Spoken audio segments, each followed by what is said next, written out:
G'day guys, welcome back to my channel. My name is Wildkard. Thank you for watching the Wildkard Rugby Show. Like, comment, and subscribe. And yes, Super Rugby round 14, Brumbies versus the Reds. This was pretty good performance for the Brumbies, in my opinion. I think two teams were actually heading pretty close for the most part, and then the Brumbies, I think it just a little bit has the game IQ, maybe you can call it, the understanding of each player of what they need to do to win the close game was a little bit better. The knowledge there was a little bit better than the Reds. I think that that was showed late in the game and then really allowed the Brumbies to pull ahead, especially to some of the senior team members from the Brumbies team. And by the way, I'm really starting to enjoy the Brumbies play this year. In previous years, I've always a little bit sour on the style that the Brumbies like to play, kicking penalty goals and now they're really moved away from that, and especially this year moved away and really you're starting to see a lot of that, that smartness, that the rugby IQ of some of the players really starting to show when they're not just relying on the penalty goals to win these games. And I was really happy with the performance once again for the Brumbies tonight. So Tom Wright once again, Lolosio has a back injury last week, so Tom Wright once again stood up as a playmaker, being able to find the space, being able to, create that spark for his backline to make some of those moves, those important line breaks and some of those gains for the Brumbies, especially in the second half, was really good. And again, this shows what a player can do when given more opportunity to play and given more opportunity to show their understanding of the game. I thought the way that the Brumbies, at the end of the game, the way they closed out the game, the forward pack looked like they knew exactly what needed to be done to finish the game and win the game, to hold on to their lead. The forward pack was lining up, keeping it tight, running the ball up, and just recycle, hitting the breakdowns hard, like getting the ball back. They don't care about scoring a try. They just wanted to grind the clock down, play the game in the right points of the game. And then the backs just kind of kept an eye out and didn't really needed to do much. And everybody understood the game plan, of how to close this game out in the last 10 minutes or so, which I thought was really, it again shows a lot of good communications between the Brumbies, and they were able to disrupt the Reds line out, put pressure on the Reds when needed to steal a line out right in front of the Reds try line as well. And in the end, just a lot of that is just teammates talking to each other and then problem solving on the spot, which I was really impressed. Something that the Brumbies team did really well. All starting to do much better, especially this season.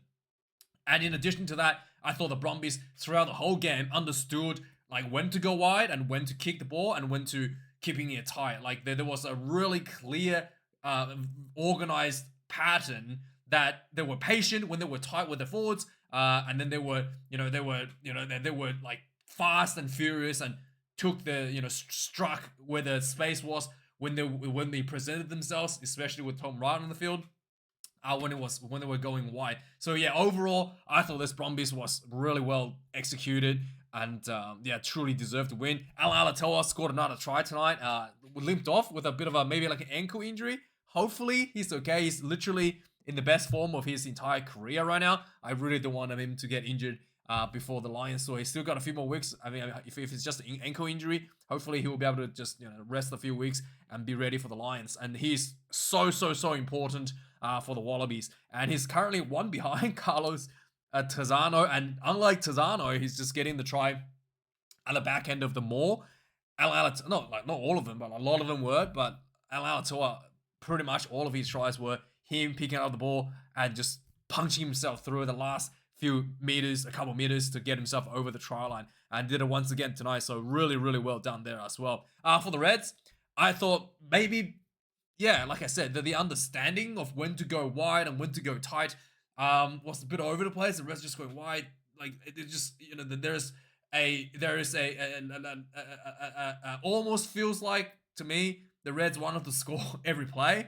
And that has led to a lot of little errors here and there and a lot of inconsistency. And then because they were going, wide and tight, sometimes they get themselves isolated when the time to go wide isn't quite there. Arthur McDermott was a little better this week in terms of keeping the speed up. He did open the game with the individual performance, setting up a first try for the Reds, which was really good for him. And yeah, just wanted more consistency from him. Like, I'm not, I know I got some hate mail last week talking about McDermott, but the reason I talk about him is I think he has the ability to be one of the best halfbacks in the world, and I just don't think that he's consistently like striving for that on the field. And I just think that, you know, if he really puts his head down and you know, and like hone in on that, I think that he can really get somewhere.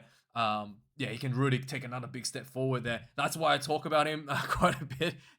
Not because I actually don't like him or anything, but yeah, outside of that, I thought, yeah, the Reds just, yeah, a bit too many errors. Maybe it's a communication issue. There was, yeah, like especially like in the end, you know, the Brumbies knew what they needed to do to close out the game, and the Reds was just like, guys, how do we break through? Everybody's kind of looking at each other, trying to figure out what's the next progression. Now, I just want to quickly talk about something I was thinking about in a previous video. I'll talk about in the previous video is how do Australian rugby and Super Rugby in general stop the leaking of talents to France and overseas areas. I actually have an idea. I think might work, and you know, let me know your thoughts on this. So obviously, Hooper, someone that I thought he wasn't ready under Eddie Jones, but he's actually looking quite good now, and it's a shame that he's going overseas. It's really starting to develop, and I think one of the reasons why is obviously overseas they can offer more money, but the real reason these French clubs can offer more money is because they have more games. And, you know, if you look at how many games they play for the top 14 and the Champions Cup, it's absurd. And that's why they get so much money. Like, if you go overseas, you can get more money because you're playing more rugby. And the solution to this is obviously, you know, offering the players more opportunities to play professional rugby. And I thought it would be a great idea to have a partnership with Japan and ask Japan to play their season during our off season. So our players can go to Japan and have an off season play in Japanese league. So they get the talents to bolster their league at a probably much cheaper price than what they're playing today. And then they get a higher quality team there as well, and also they get to be integrated into the Super Rugby's like style and system as well. So players, literally, players, you know, if you ask like a player who don't play for the Wallabies, only to play, you know, 16, 17 weeks of rugby if they make to the finals. And what are you gonna do with the rest of the, you know, 30 something weeks of the year, right? Like, you can't just sit around and do nothing. You gotta go do a second job somewhere. So having like an off season in Japan, just because Japan already has half their season pretty much played during our off season anyway. If they can move that further back over Christmas, then Japan could basically be an off season for a lot of our talents, and then we can literally offer these players Super Rugby contracts as it is, and they get an opportunity to play an off season in Japan to make some more coin for themselves if they're not selected for the national team. Anyway, I got to make a cut there. I was just rambling a bit too much. But yeah, ultimately, if you look at this, the top 14 has 26 rounds, which is, you know, Super Rugby only has, that's a regular season, so it goes even longer than that, like, you know, maybe 30 rounds if you take into account of the eliminations. And then same thing with the Champions Cup. There's 8 rounds, 8 overall games that could be played if you make it all the way to the finals. But so yeah, so you're looking at on average, maybe 30 rounds, 30 odd rounds a year, especially if you're a top player in the top team. So compared to Super Rugby, 14 rounds of regular season, 17 if you make it all the way to the final. Yeah, we're literally only playing half the games that they do in France. And no, you know, there's no way we can actually afford. Doesn't make financial sense for us to pay the players the same amount of money that they pay in France. So it is. But that will make up the difference if the players gets to play another season in Japan. I mean, if they get like a 17 round season in Japan, that all adds up to about 30. Well, combined with another 17 rounds of 14 to 17 rounds in Australia, that's 34 rounds a year, and that's pretty much what they play in France anyway. 26 plus 8, it's 34, right? So you end up with the same amount of games played. You know, like that is if they don't play for the national teams, right? If you're a French player that plays for the national team, he gets even more, right? He goes even more rounds than that. But that's if you don't play for the national team.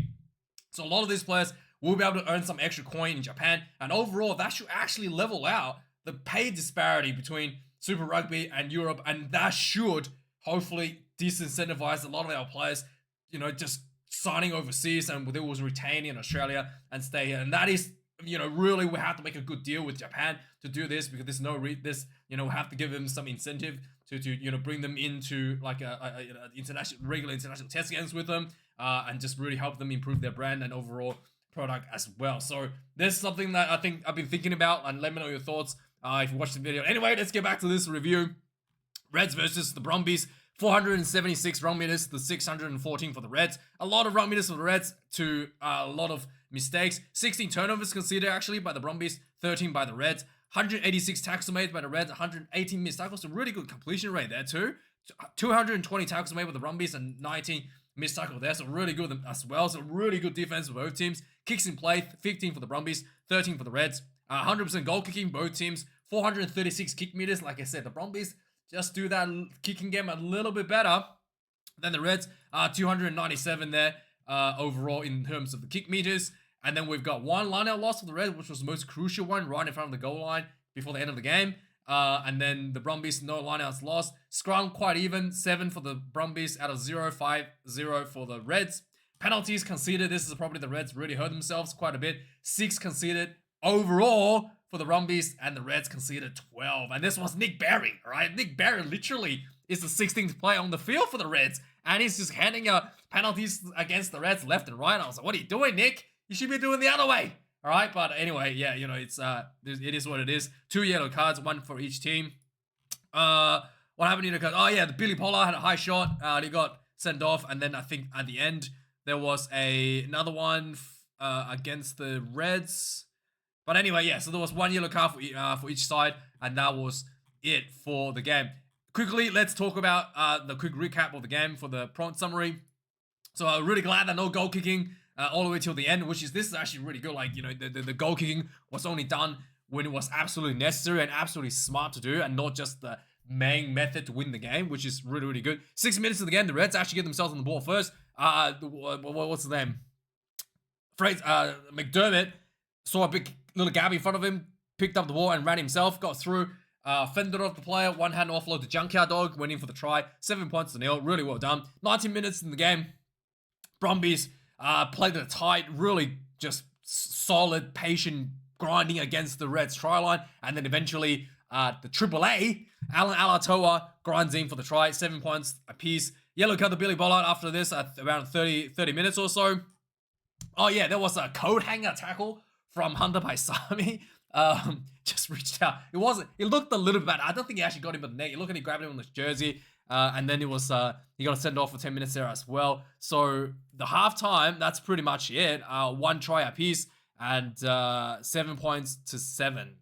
Right? Yeah, that's it. Second half, there was 44 minutes of the game. The Brumbies, again, just keeping it tight. Tom Wright slotting into the attack line in the right spot, creating a bit of an overlap, and then Andy Muirhead went in for the try. There was an over top pass. Andy Muirhead went in for the try. I think it was Tom Wright that passed as well, maybe someone else. But yeah, nice go there. 14 points to 7. 50 minutes into the game, the Brumbies gets another one on board. Yeah, this time Tom Wright himself. He got the ball near the sideline. It looked like he had Andy Muirhead outside of him. He did a bit of dummy and went for himself. There was about 3 Reds players trying to tackle him. He bumped himself through, ground the ball, and earning himself a try, a well-deserved try. Scoreboard ticks up to 21 points to 7. The Reds, at this point, is starting to really forcing a fair bit of errors, and a lot of the players kind of looking at each other, maybe not patient enough. You can tell there was a little bit of maybe a miscommunication there. And then, yeah, 59 minutes, the Reds finally get themselves on the ball. I think it was a more try there for the Reds.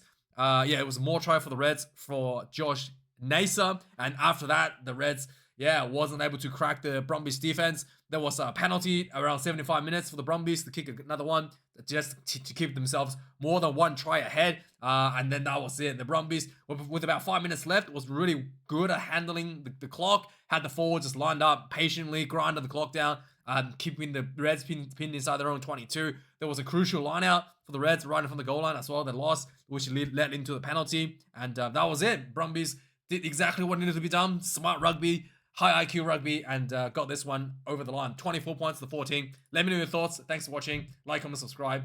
Cheers.